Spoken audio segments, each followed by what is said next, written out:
कहना है आपको?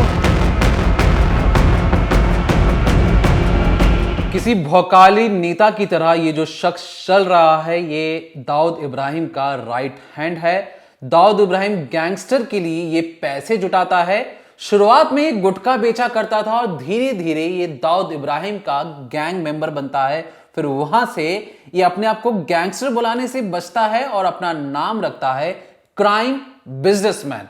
आपने नाम सुना होगा कि बिजनेसमैन होते हैं, कारोबारी होते हैं, लेकिन इसने गैंगस्टर का क्राइम बिजनेसमैन बॉस कहलाना ज्यादा मुनासिब समझा, क्योंकि इसे पता था कि किस तरीके से पैसों की हेराफेरी की जाती है, किस तरीके से पैसों को घुमाया जाता है। अगर किसी गैंग मेंबर को अरेस्ट कर लिया जाए तो कितने ही कम समय में वकीलों की फौज खड़ी कर कर उसे किस तरीके से बचाया जाए, इस हर एक चीज की ट्रेनिंग इस शख्स को दी गई थी। लेकिन ये भारतीय एजेंसियों के हाथ किस तरीके से लगा, दाऊद इब्राहिम का जो खासम खास गुर्गा गैंगस्टर गुंडा कह लीजिए, ये कैसे हाथ में लगा, उससे पहले ये फुटेज देखिए। ये जो फुटेज है ये इस्तांबुल तुर्की से आई है। इस्तांबुल की जो पुलिस और जो नारकोटिक्स कंट्रोल करने वाले जो लोग हैं, वो एक तरीके से होटल के कमरों में धावा बोलते हैं, वहां पर रेड करते हैं और सलीम डोला, दाऊद इब्राहिम के एक सबसे बड़े गुंडे बॉस को कैसे पकड़ा जाता है और उसके बाद अरेस्ट करने के बाद फौरन ही उसे वापस इंडिया भेज दिया जाता है। इंडिया भेजने की कहानी तो हम आपको जरूर बताएंगे, लेकिन उससे पहले समझिए ये जो सलीम डोला है इसकी असल में कुंडली क्या है। दरअसल सलीम डोला शुरुआत में मुंबई में ये 1960 में जन्म लिया इसने, और उसके बाद से ये गुटखा बेचने का काम करता था। गुटखा बेचने के लिए ये अलग अलग छोटे मोटे जो कारोबारी होते थे, पान वाले जो होते थे, उनसे ये दोस्ती करता, उनसे कहता कि तुम ये जो गुटखा मेरे पास ही लेना, किसी और के पास से लेने की जरूरत नहीं है। धीरे धीरे गुटखा बेचते बेचते, तंबाकू बेचते बेचते इसे समझ में आया कि मुंबई जैसे शहर में जिसकी आबादी बहुत ज्यादा बड़ी है, वहां पर चरस गांजे का जो धंधा भी है वो भी फलता फूलता है। अब यहां से शुरुआत उसने की गुटखा तंबाकू बेचने से। उसने हर एक छोटे मोटे दुकानों को एक तरीके से वहां पे अपनी एक पहुंच बना ली, और उसके बाद गांजा और चरस का सप्लाई भी करने लगा। गांजे और चरस में मुनाफा उसका 500 गुना से भी ज्यादा होने लगा।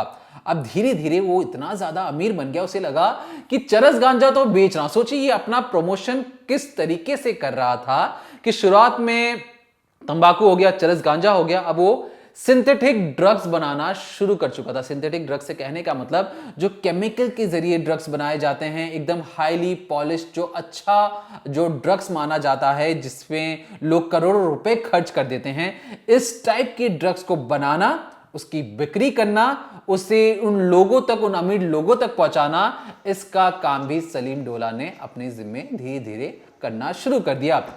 कहानी जड़ में वही थी कि छोटे मोटे दुकानों तक पहुंच बनाओ, वहां से बड़े बड़े लोगों तक जाओ। अब इसकी जो पहुंच थी डिस्को, पब और मुंबई के बड़े बड़े होटलों तक पहुंच चुकी थी, और यहीं पर पहली बार दाऊद इब्राहिम की नजर भी इस पर पड़ती है। जब ये दाऊद इब्राहिम से मिलता है तो जो सलीम डोला ये कहता है कि सर, मेरी पहुंच मुंबई के उन इलाकों में भी है जहां सूरज की रोशनी नहीं पहुंचती है, और मेरी पहुंच, मेरे लड़कों की पहुंच उन हर एक जगह पर है। मुनाफा बहुत ज्यादा बड़ा हो सकता है।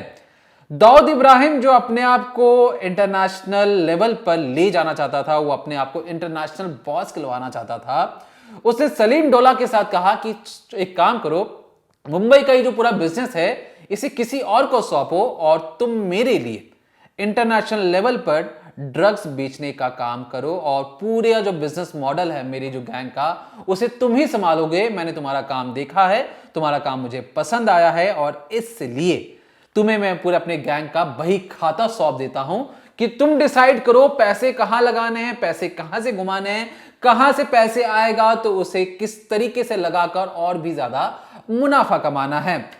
मुंबई में मिला फर्स्ट हैंड एक्सपीरियंस ड्रग्स बेचने को लेकर उसने यही तरीका इंटरनेशनल लेवल पर लेकर गया।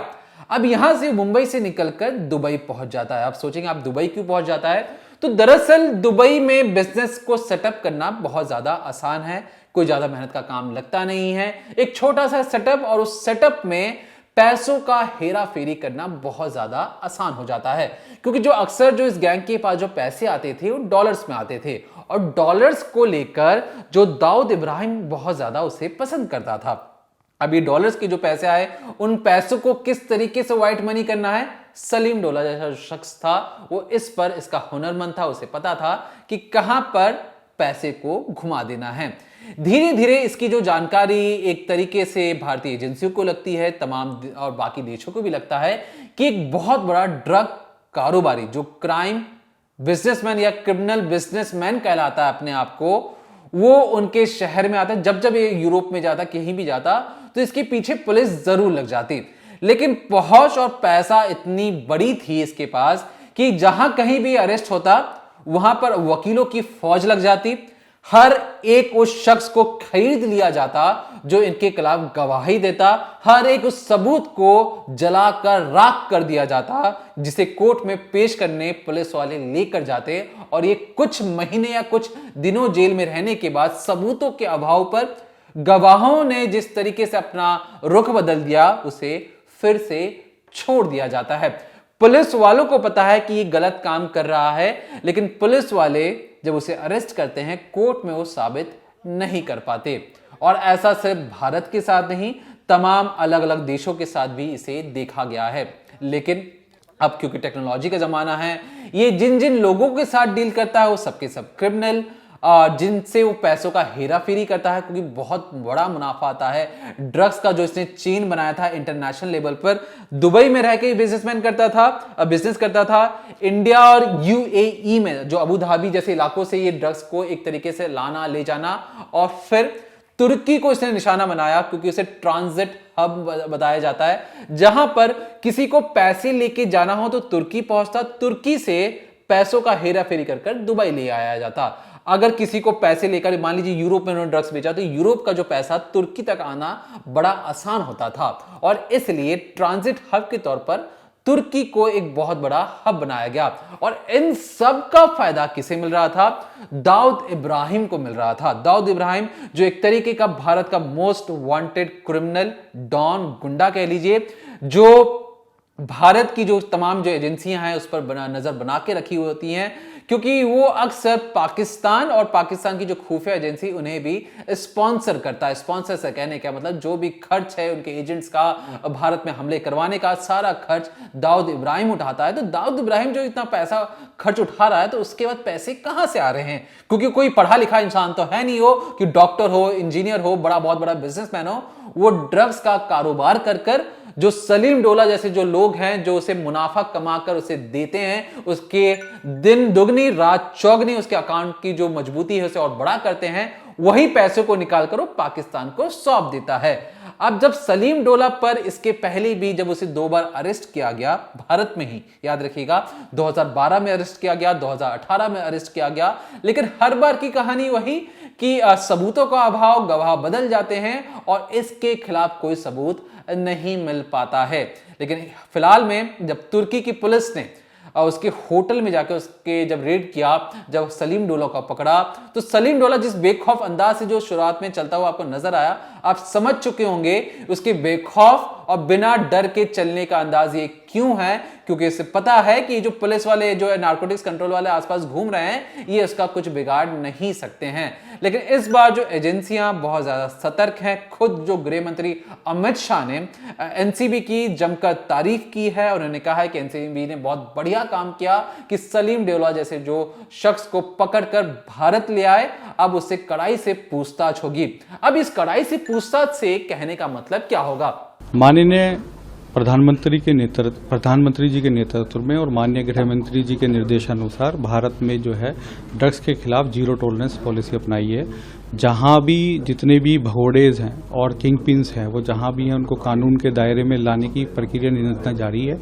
इसी प्रक्रिया के क्रम में आज सलीम डोला को टर्की गवर्नमेंट और अदर पार्टनर एजेंसीज के सहयोग से भारत में लाया गया है और आज सुबह लाने के बाद दिल्ली एयरपोर्ट में उसको कस्टडी में लिया गया है। सलीम इस्माइल डोला मुख्यतः मुंबई का रहने वाला है और उसके खिलाफ कई सारे मुकदमे जो हैं महाराष्ट्र और गुजरात में हैं, जो कि मैफिड्रोन, मेथाम्फेटामाइन, मैंड्रेक्स इत्यादि ड्रग की तस्करी से संबंधित हैं। देखिए, इस बार जब सलीम डोला को अरेस्ट किया गया तो सलीम डोला क्या है, बॉस है जो भी पैसों का हेरा फेरी होता है। जब बॉस को अरेस्ट कर लिया जाता है, कहा जाता है कि अगर आप पूरे फौज को अगर आपको हराना हो तो उस फौज के लीडर को आप मार डालिए, फौज अपने आप तितर बितर हो जाती है।